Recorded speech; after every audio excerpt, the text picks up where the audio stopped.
Hello guys, welcome back again sa ating YouTube channel, no, The Action Man. Una sa lahat, may galab shoutout po sa lahat ng mga kakamping at sa mga hindi man mga kakamping. Kung interesado ka sa bidyong ito, patapusin mo na hanggang dulo at huwag nyo nang kalimutan na i-like at i-share ang ating video para malaman naman ng iilan sa ating mga kababayan na nagtutulog-tulugan sa katotohanan. So muli naman nagbabalik ang nag-iisa nyong host na si The Action Man para magbigay ng komentaryo at reaction sa mga mainit ng issue ng bayan. So ito mga ka-action, mga kakamping, no, may gusto lang ho ako na i-share sa inyo kung kanina ho ang ating na-i-upload ho sa ating platform, DDS versus DDS sa pagitan nila Bagong Lipunan at Boss Dada.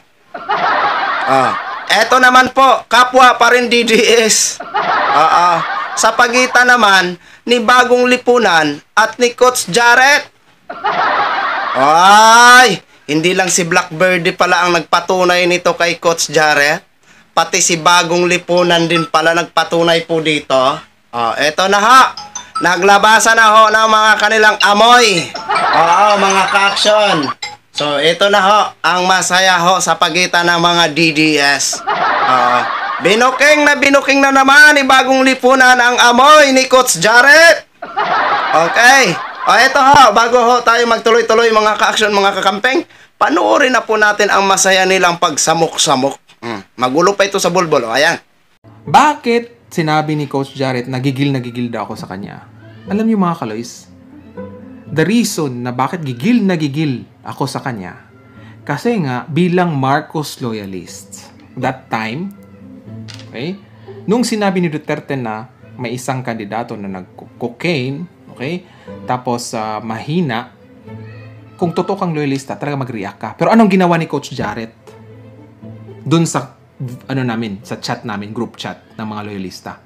Uy, wag natin titirahin si Duterte. Giyan ba ang totoong Marcos loyalist? Bakit ako at saka si Marlica nag-react? Galit na galit. Hindi naman, binuljak si Duterte. Diba?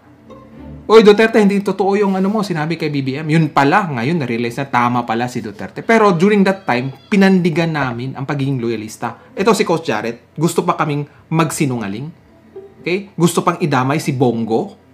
Dahil si Bongo daw. Siguro mag-best friend ito ni Thinking Pinoy kasi si Thinking Pinoy, sabi na, protect Duterte, laban kay doon kay Bongo. Diba? Naalala nyo? Yun yung gustong gawin niya. Magsinungaling kami. Diba? Na i-deny namin yung naramdaman namin. Diba? Bilang loyalista.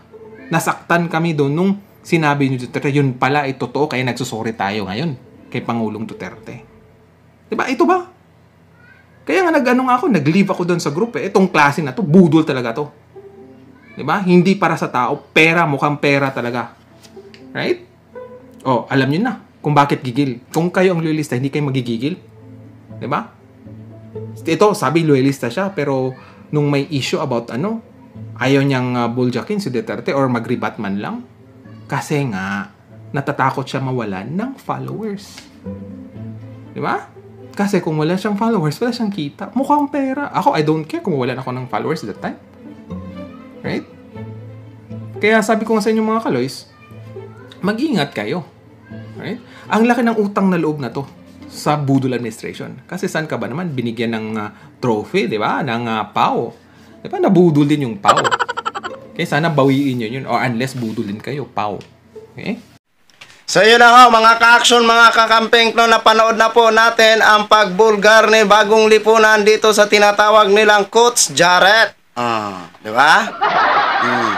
Totoo din pala na budol ho talaga ito si Jarrett na ito. Hindi lang pala si Blackbirdie ang nagpatunay, pati na ba ito si Bagong Lipunan, no? Aba, may nagaganap pala na dipinsahan si Duterte, wag lang masira, ha? Ngayon, kayo mismo ang nagbubukingan ng inyong mga amoy. Bakit naman kasi kayo hindi nagkakaisa? Ito yung sinasabi nyong unity team. At nasaan ang loyalty? Binibira nyo si Romualdez, pero kayo mismo walang mga loyalty sa inyong mga sarili. Di ba? Ito na po ang nangyayari sa inyo ngayon. Pinagtatawanan kayo, di ba? Ang sarap nito. Kung hindi pala kayo magkakaroon ng masamaan ng loob, hindi lalabas ang inyong mga amoy. Oh, di ba? Totoo nga po ang mga burubalita nung panahon. Aba. Pero salamat Bagong Lipunan ha. Oh. Ngayon Bagong Lipunan, ano naman ang ano mo doon? Ang rebat mo kay Boss Dada. Oh, nasiniraan mo daw si Duterte. Oh, di ba? Oh, di ba mga ka-action? Nakakatuwa ito. Nakakatuwa na unti-unti natin nalalaman ang mga sikreto nito kung saan dati ay marami silang mga tinatago. O sila mismo. O dapat, bahala na kayo sa inyong mga sarili dyan ha. Kasi kayo mismo ang nagsisiraan. Kaya nalalaman namin kung ano ang totoo nung nakaraan. Diba? O, nakakatuwa po ito. Diba? At ang mga viewers nyo mismo ay hindi na ho natutuwa sa ginagawa nyo. Kasi kayo mismo nag-aaway-away at hindi na nagkakaunawaan. Ano bang nangyayari kasi sa inyo? Oo. Dapat mag-usap ho kayo. Mag-usap ho kayo ng maayos, di ba? Dapat magkaroon kayo ng tinatawag na concern sa bawat isa. Na kahit mag-awayan man kayo, walang lalabas na baho. Kaso nga lang, wala po yun sa inyo. Ang tinatawag na paninindigan. Di ba? Oh. Sa amin lang yun ng mga kakamping. Oo. Di ba? May sarili kaming paninindigan at pagmamahal sa bawat isa mula noon hanggang ngayon at magpakailan paman. Di ba? Kaya ho kami, dahil maganda po ang aming hangarin, dahil namana po namin ito kay Attorney Lene Robredo. Na kailan hindi ho namin makakalimutan ang maganda naming napulutan ng aral kay dating Vice President Lene Robredo. Di ba? Saan ba kayo nakakita na ang kapwa kakamping ay nagtitirahan sa social media? Di ba wala? Kayo mismo nagbubuko ng inyong mga sariling amoy.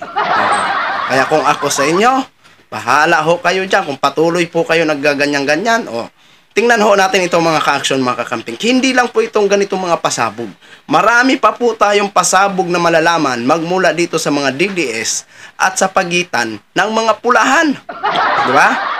So yun lang muna ang i-share ko ho sa inyo mga ka-action, mga kakamping, no? Maraming salamat po sa ating mga viewers Luzon, Visayas at Mindanao all over the world. Ako po ang inyong lingkod, si The Action Man. Good evening, everyone.